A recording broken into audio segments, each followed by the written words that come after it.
ఆచి చికెన్ మసాలా. కేతన్పల్లి గొడవని లొల్లి. కేతన్పల్లి మున్సిపాలిటీలో గొడవ ముదిరింది. సిపిఐ కౌన్సిలర్ల ఇళ్లకు వెళ్లి కాంగ్రెస్ నేతలు బెదిరిస్తున్నారని ఆగ్రహం వ్యక్తం చేశారు బీఆర్ఎస్ నేతలు. కేతన్పల్లి మున్సిపాలిటీలో ఓవైపు క్యాంపు రాజకీయాలు కొనసాగుతుంటే మరోవైపు కౌన్సిలర్ల ఇళ్లకు వచ్చి కొందరు బెదిరింపులకు పాల్పడుతున్నారన్న ఆరోపణలు వినిపిస్తున్నాయి. 11వ వార్డు కౌన్సిలర్ కుటుంబ సభ్యులు తనను కొందరు భయపెట్టారని బీఆర్ఎస్ నేతలకు తెలిపారు. దండం పెడితే కాలు మొక్కంటే ఇక్కడ ఆవులు కట్టేసి ఉంటే కూడా కావాలని ఆవులు తీసుకుపోయి పక్క కట్టేశారు. ఆ ఒప్పుకోలేదు. అది తెంపుకొని రుస్తుంటే కూడా తీసుకుపోయి అక్కడ కట్టేసినారు.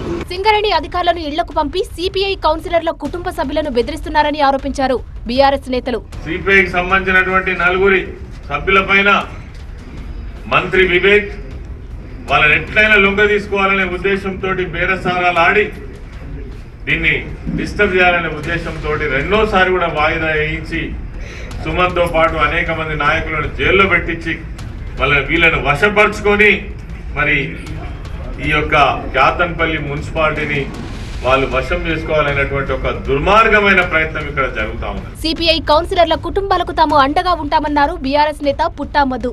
మా పెద్దపల్లి పార్లమెంట్ లో ఉన్నటువంటి ప్రతి బీఆర్ఎస్ కార్యకర్త ఈ చెన్నూరు నియోజకవర్గంలో ఉన్న కేతన్పల్లి మున్సిపాలిటీలో ఉన్న కార్యకర్తలందరికీ కూడా అండగా ఉంటామని హామీ ఇస్తా ఉన్నాను. సిపిఐ కౌన్సిలర్లు అటు అధినాయకత్వంతో ఇటు కాంగ్రెస్ తో పోరాడాల్సిన పరిస్థితి ఏర్పడింది.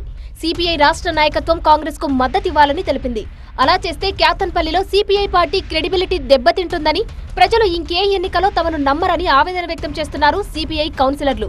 తాము బీఆర్ఎస్ కే మద్దతు తెలుపుతామని తెగేసి చెబుతున్నారు. అటు బీఆర్ఎస్ నేతలు గతంలో చేసిన ఆరోపణలు సరికావన్నారు పోలీసులు. అధికార పార్టీకి కొమ్ము కాస్తున్నారన్న ఆరోపణలు సరికావన్నారు. తాము చట్ట ప్రకారం నడుచుకుంటున్నామన్నారు. మంత్రి కాన్రాయ్పై దాడి కేసులో వాల్క సుమన్ సహా 4 రిమాండ్ కు పంపామన్న పోలీసులు మిగతా వారిని త్వరలో అరెస్టు చేస్తామన్నారు. మరోవైపు కేతన్పల్లి మున్సిపాలిటీ చైర్మన్ ఎన్నిక ఎప్పుడన్నది సస్పెన్స్ గా మారింది.